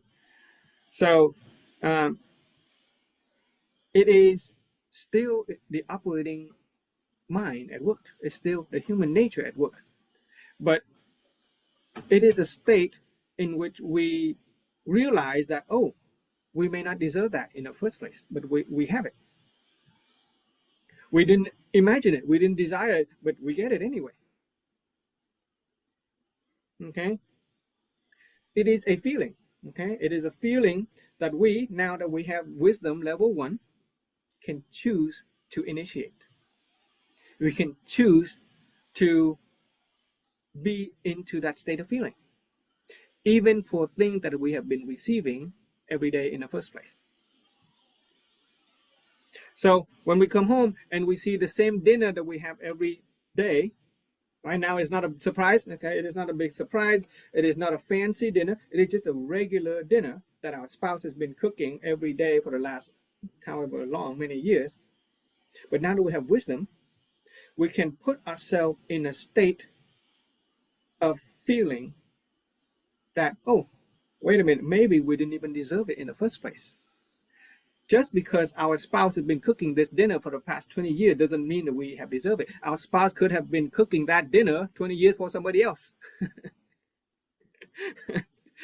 Oh, then we realize, oh, okay, maybe I didn't deserve it, but I have it anyway, and so I am feeling touched and moved by it.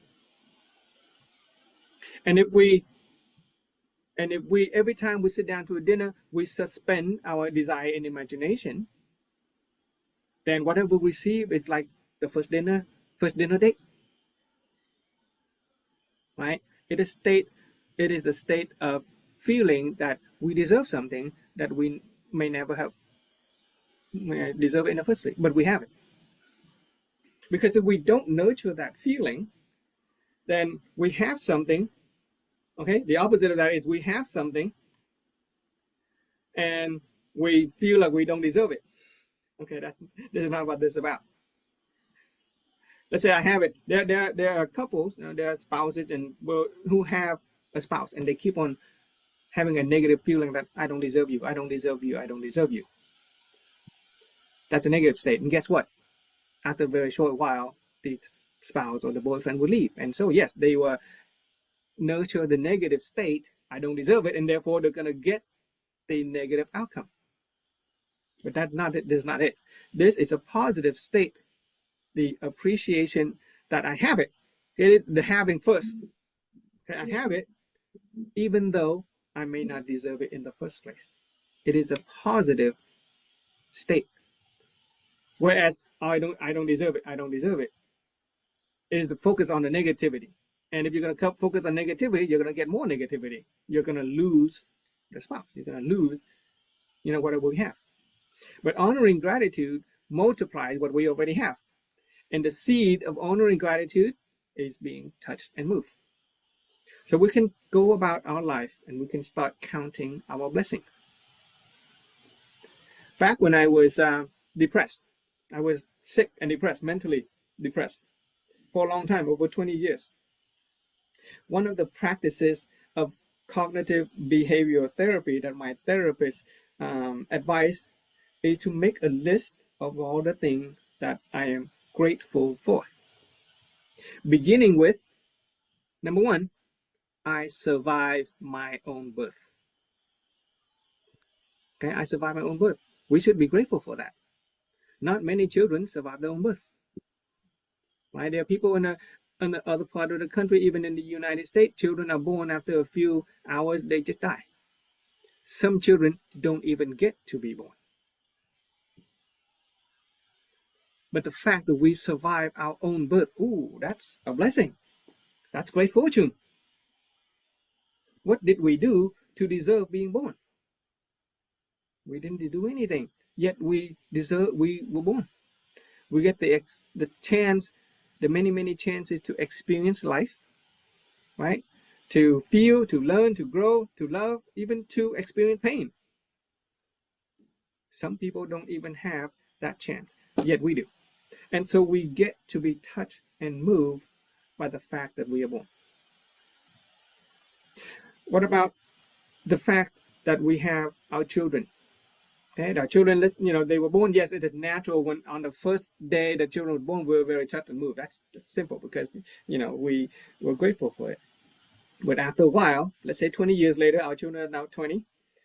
If we have been taking for granted our children, then we will notice that our relationship with our children can sometimes, as a result of taking for granted, light of honoring gratitude may have disappeared and we may have resented and blamed our children.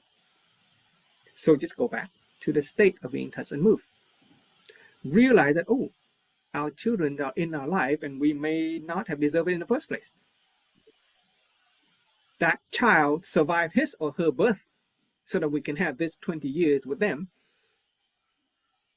And so we are touched and moved by their presence in our life. Same thing with our spouse, right? Some of us have gone through many years in a marriage. Think of imagine you're 90 years old, okay?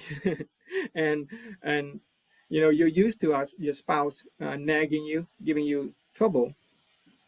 But at 90, if our spouse still have the energy to nag and give us the hard time, yeah, we can be grateful that the spouse is well and healthy enough to care for us. My mother is almost 80. My dad is over 80. My mother is almost 80, and she's still jealous. She's still jealous that other women in the neighborhood would pay attention. He can learn to be grateful in realizing, oh, he's still kind of attractive. Yeah. Right. So it is a feeling of being touched and moved by something that we may not deserve in the first place, but we have it. And what we have exceeds our desire and imagination. Okay. Oftentimes, let's talk about business and customer service, right? In a business world, when the business wants to make a lot of money, they want to attract the customer. They want the customer to be loyal to them. They want the customer to come back. And so traditionally, historically, businesses will try to take care of the customer's satisfaction, right? Customer satisfaction. Ever filled out a survey of customer satisfaction?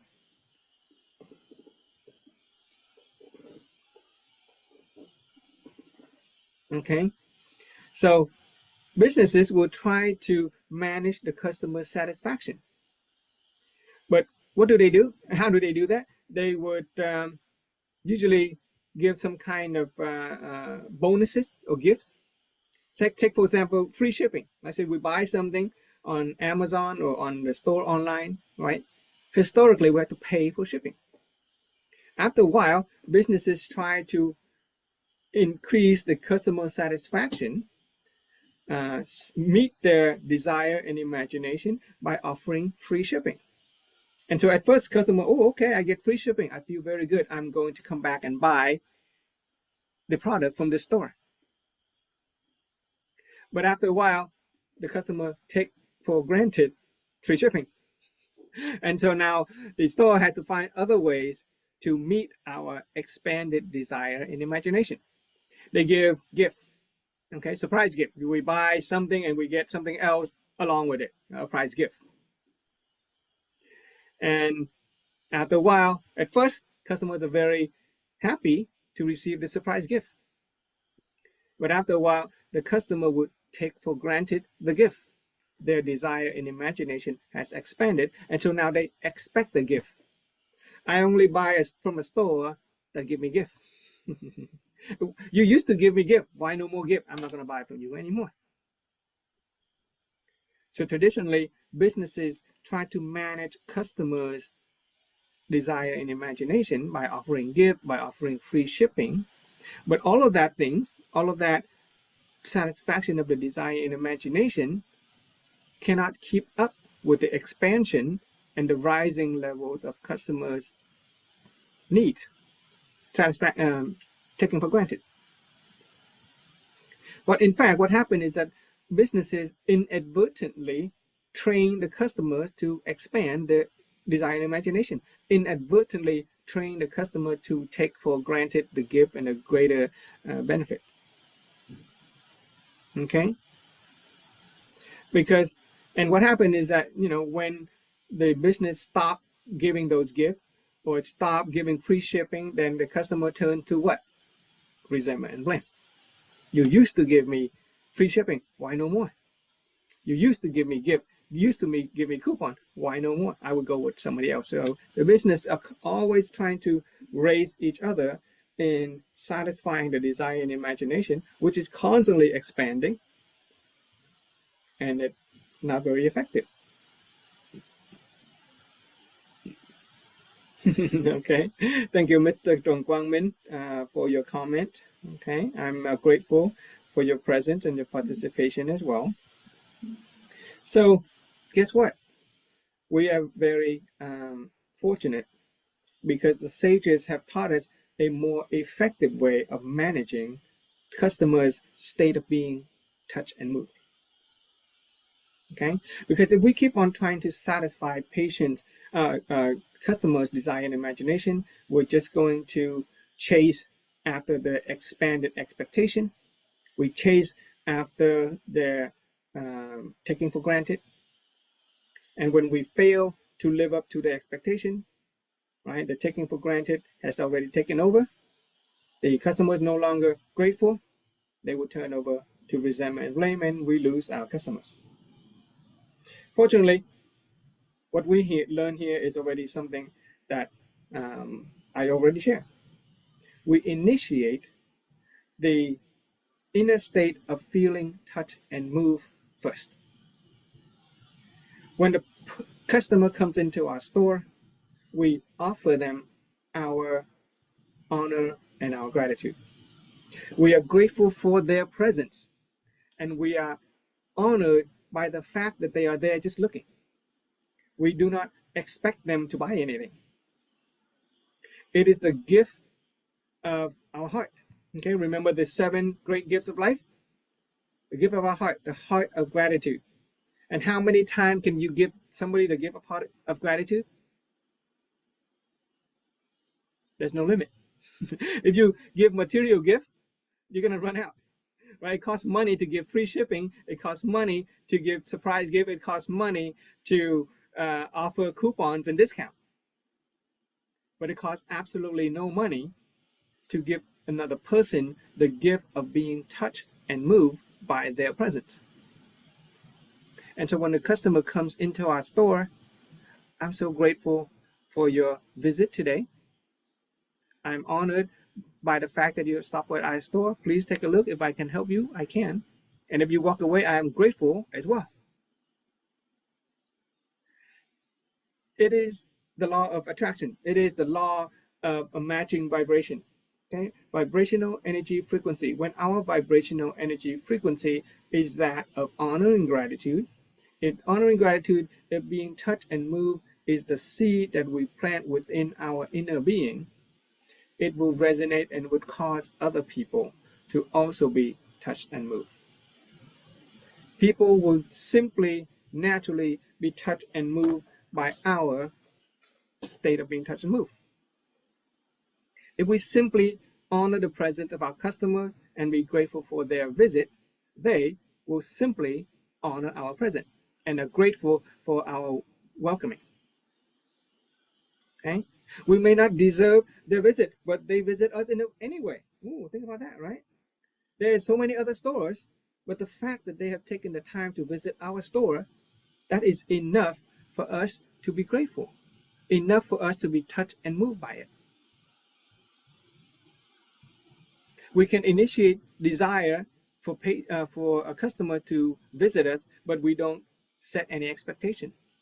And therefore, when even one person show up, we can be grateful. We are touched by their presence. And we realize that, even one customer exceed our imagination, exceed our desire. Okay? When we simply feel touched and moved by the behavior of other people, then they will simply feel touched and moved by our own behavior. Okay? That's something you can write down. When we simply feel touched and moved by the behaviors of others, then they will simply feel touched and moved by our behavior. In other words, we manage the inner seed within ourselves first in order to affect the outside circumstances. Okay, we manage the inner seed within ourselves first in order to affect outside circumstances. Because we already learned from level 2 wisdom and awareness from root cause formula that to expect the change in others is the beginning of suffering. To begin to change ourselves is the beginning of happiness. So we go to work on managing our inner seed within ourselves. So Miss and Nguyen Ngọc Hồng Hạnh said, I got some advice from a friend in my university just a few days ago. She advised me to think again about attending offline courses of our community because she assumed it is insane and impossible to think that big for the it is insane and impossible to think that big for the society and set new physical record. Okay, so Miss Hong Han, which that is something that we would say that is an undesirable response from your friend, right? Yeah. So how would you use this philosophy, this formula? How would you respond to that? Well, at first, when I received that kind of attitude from her, my vibrational frequency energy is kind of like imbalanced Yeah, because okay. I just knew this philosophy for about under a year. Yeah, so Okay. I know that I need a lot of practice Mm-hmm. to like give advice or like transform other especially new ones. But I just kind of like I didn't explain much to her because the room in her mind is completely dark. So I just like I also feel thankful because of the lesson I got from that situation. And I just keep a clear picture in my mind that someday she will acknowledge my like physical records and transform. Yeah. Okay. Yeah. So yeah, it is my opinion and my point of views currently. Okay. Yeah. Yeah, that's great. So Yeah. so let's see if we can analyze that a little bit, right? When you Yeah. first encounter your friend's advice or opinion, and it is undesirable or it is negative, okay, know Yeah. that it is the seed of negativity within you that is still bearing fruit. Right. The root cause of life begins with me.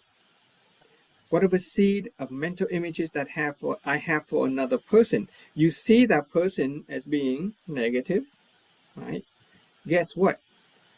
From this philosophy, we recognize that that is a seed of negativity that we still have within ourselves, and it is bearing fruit as an outwardly outcome of negativity. And that's fine. Root cause of Yes. life begin with me. That's fine. We don't need to blame. We don't need to blame the person. We don't need to blame Yes. ourselves either. It's just the fact that there is a seed of negativity still within me, and so it's just bearing fruit. And I just Yes. welcomely receive that fruit. And then I create new mental images. That's what you just did, right? You switch your mental images. You switch your hearing and saying, right? You say things like, okay, I am creating new mental images that the person will one day accept me, okay? My physical transformation, my physical record. You have essentially begun to plant new seed, and then eventually that new positive seed will bear fruit. You didn't allow negativity to come in. You did not allow resentment and blame to come in. Okay. And from this sharing, we can even get more lesson from that.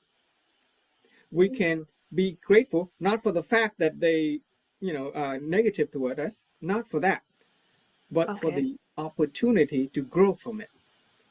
Oh, yes. Yes, it is. Yeah. See, the opportunity Thank you to so much. practice magnanimity, the opportunity to practice level 1 awareness and wisdom. the Right. opportunity That's to correct become word as a well. more mature person. So we can thank the person for being our teacher. Yes, yes, We it can is. become touched and moved by the fact that we have just received a teacher. We didn't expect to be taught from that friend, right? We didn't go asking for their advice, but they gave us an advice that has helped us to want to grow and want to become more mature. And so we can appreciate the fact that other people are our teachers, right? And we can even be more appreciative of the knowledge that we have gained. Okay, so that's a wonderful reality that you have just shared with us. That is a wonderful lesson. Okay, yeah. And yeah, thank you for your what do you call that in English? Ghi nhận ấy. Well, what is like ghi nhận in Acknowledgement, English? Yeah. Thank you acknowledgement, so much. affirmation. Yeah, Yeah. I'm just affirming what you said, right? Yeah. Yes. Thank you so much. Yeah, so instead of managing the behavior of other people, okay, there was a point where you say you want them to change or something like that. Okay, instead of managing the behavior of other people, we don't even expect them to change. That's an important part. We don't expect them to change at all, even if they are negative toward us, even if they disagree with us. We don't expect them to change at all. Okay, our imagination and our desire and imagination stops. We are detached. That is level 2. And then now with level 1, awareness and wisdom, we choose to be grateful and honored by the opportunity to learn. We just go to work on ourselves. We realize that when we have eaten enough all of those bad fruit, there will be no more bad fruit. And all the good seed that we have been planting today will eventually bear into good fruit. And then we will get to reap that when the time is right. Okay, great. So we simply proactively become touch and move. Okay. Okay. Let's see anything else. Same thing with our children, right? Our employee, our co-worker. Okay. The height of customer care, the height of raising children, the height of employee management is not to manage their behavior, not to try to change them, but is to manage our own inner seed. To begin by being touched and moved by their presence, and by the energy, our attitude of touch and move by their presence will eventually cause them to also be touched and moved. Okay, it is a seed of a good attitude. It is a seed of a great character. Eventually, we'll learn about the character. Okay, a person of great character is a person who is successful and attract other people. Well, it begins with a great attitude. Attitude comes from wisdom. We are learning level 1 wisdom today. So let's go to the official source concept of honoring gratitude. Now that we have taken a long journey, let's see if we can come back to the source of honoring gratitude. Okay, from the reality triangle perspective, honoring gratitude is appreciation and gratitude. Okay, to honor something is to appreciate it, to recognize its value. Okay, so like all things in life, there is the material manifestation. Okay, there is an energy aspect to it. There's an information. I'm just gonna shorten it, info. So Miss Hong Han say, it is because we are nobody, so we can become anybody. Yeah. We are not attached to any identity. Anybody who say anything toward us that is undesirable, we are not attached to our identity, and therefore we can become anybody. We can become wiser. We can become more mature. We can be an affinity that attract other people. Okay. Yeah. So Honoring gratitude, triangle of reality. From informationization, okay, informationization aspect, it is a state, I'm going to say an inward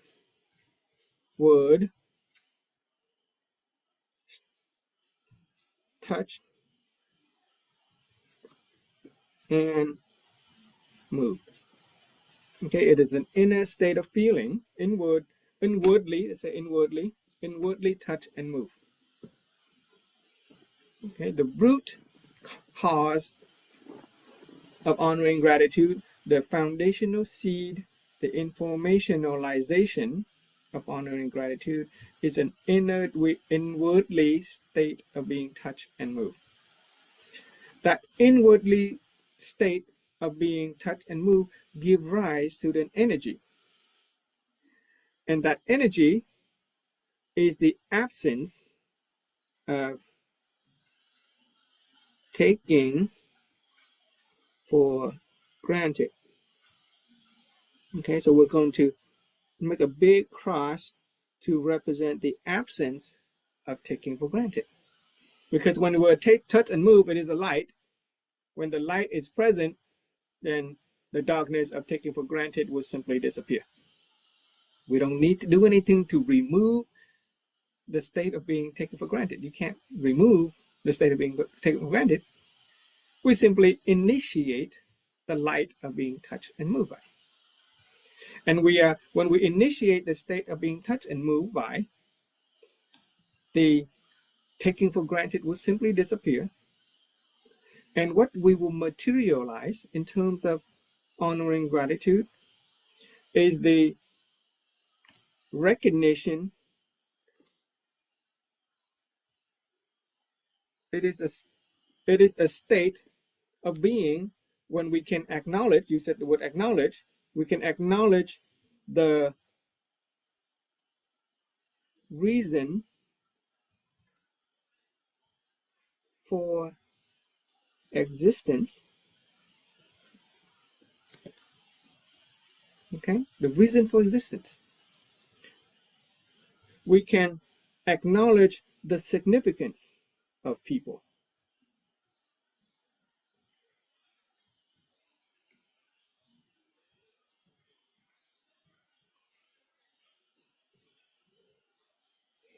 And we can acknowledge the usefulness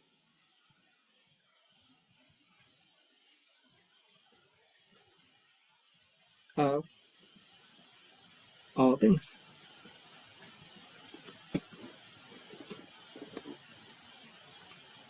Okay? The reason for existence. All things have a reason for existence. When we acknowledge the reason for our own existence, then we essentially have materialized the state of being touched and moved by our own existence. We're not taking for granted the reason for our existence. When we acknowledge the reason for the existence of our children, our spouse, our co-worker, our boss, our employees, the friend who gave us some undesirable circumstances, we can be touched and moved by the lesson that that friend has given to us. And we recognize the significance of people. Okay? There are people who help us, right? They are benefactors. They are masters who lead the way. They are mentors who help us. They are talent asset, people who take on our burden. Okay?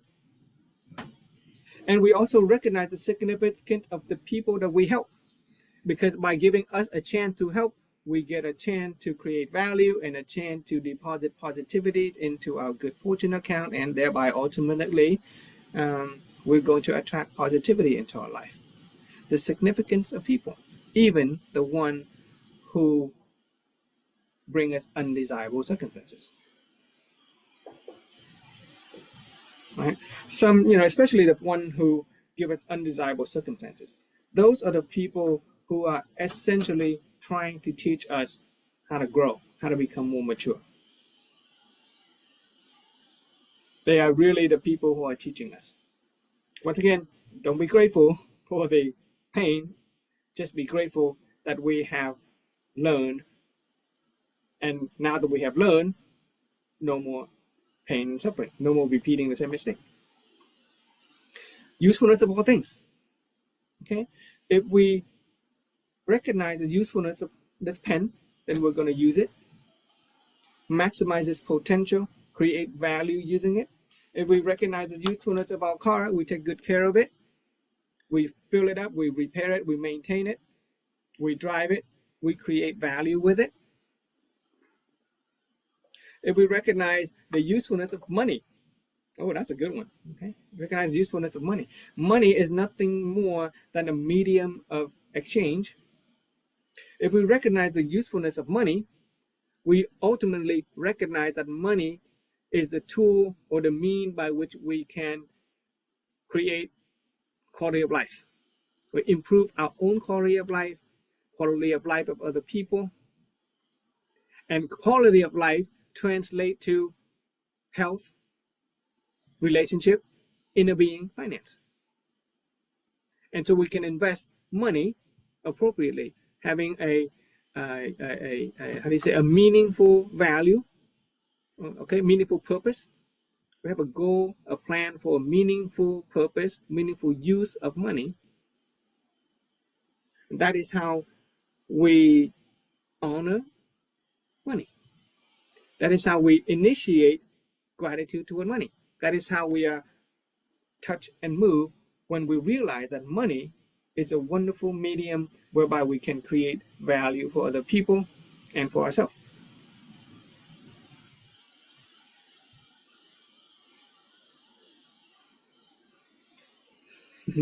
What else are there to be said about honoring gratitude?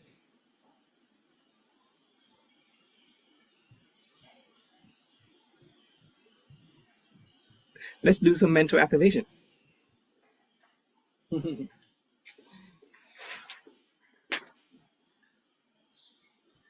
What lesson did you receive today? What are some insights? Did you experience any new realization or awakening?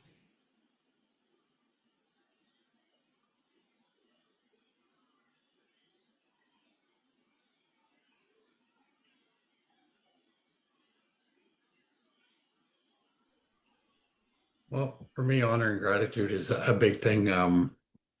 I'm grateful for the job I have and what I've made through this company. And a lot of times I go to a coffee shop before I go to work, drive through, and I'll pay for the person behind me.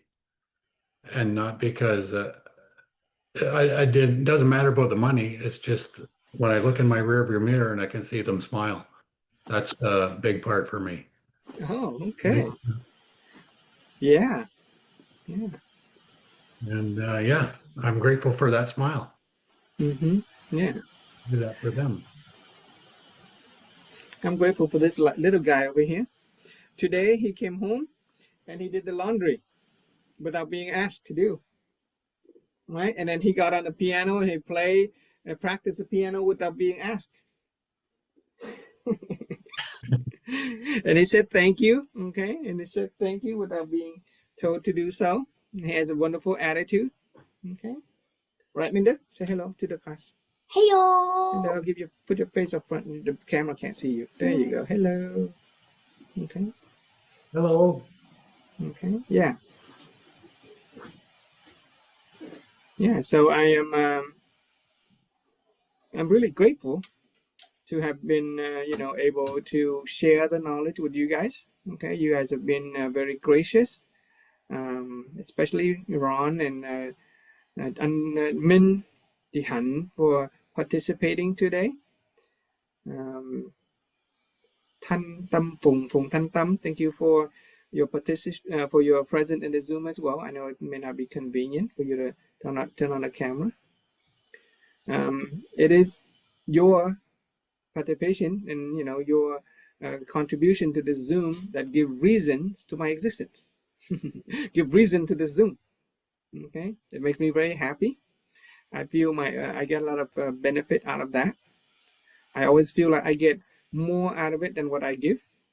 Okay, and yeah, and I hope that more people can be can enjoy this philosophy as well. Tomorrow, I will try to share the physical exercise at 4 a.m. Pacific time. It is one day after the Vietnamese afternoon class. Okay, K55. This morning was the first session, so I took some note on the first session. So basically, tomorrow I'm going to share some theory on the first session. We might not get into any real exercise. In the first couple of days, it's all theory. Those are foundational, transformative theory. We're going to be talking about physical health. About health, basically. Okay, we're all trying to become holistically rich, holistically wealthy. Okay, mental health, physical health, relationship health, and that's what's going to happen at 4 a.m. In English. I'll try to do it my first time, never done before. I haven't exercised in a while. I'm now beginning to honor my own body. Okay, beginning to initiate gratitude for my own health. So I'm investing in it by hosting the English version of the exercise. So I hope to bring some value to you guys. If I feel sleepy tomorrow, I hope you forgive me because I'm not used to waking up in the morning. How long is the class? Probably just gonna be an hour and a half or something like that. It'll be Okay. 6, maybe 5:30, maybe I a little was happy less. when you said 3:30 at first, but I do. Yeah. I The leave at Vietnamese class 4:45. starts at 3:30, but we are gonna start at 4. Yeah. Start at 4. Okay. Yeah, it's in the flyer. We'll start at 4. It will go to maybe 5:30. Later on, it may drag on to maybe to 6 a.m. But you leave whenever you need to. Okay, I have to leave at 6 to go to work Well, I as can well. listen while I'm driving to work. Okay, then the first few days will be useful for you in terms of theory. Okay. Yes. And then in the subsequent day, we'll actually do physical exercise, and I invite all of you here to join the physical exercise tomorrow, 4 a.m. West Coast, United States and Canada time, which is 8 p.m. in Vietnam. Okay. There's a Vietnamese class going on at that time, but if you would like to share with us in the English, speak with us in English, we'll be practicing. We'll talk about chi, we'll talk about air, we'll talk about energy, we'll talk about how to become totally healthy and totally happy. Okay? Okay. Thanks again for joining tonight's Zoom, okay? Very grateful for your presence. Thank you so much, Frank, for all your sharing. I appreciate Okay, it. we'll see you tomorrow, otherwise next week. Yep. See Okay, you bye-bye. tomorrow. Bye. I am grateful to you, teacher. Frank will see you tomorrow. All right. Thank you, Anmin. Thank you, everybody. Thank you, Mr. Ron.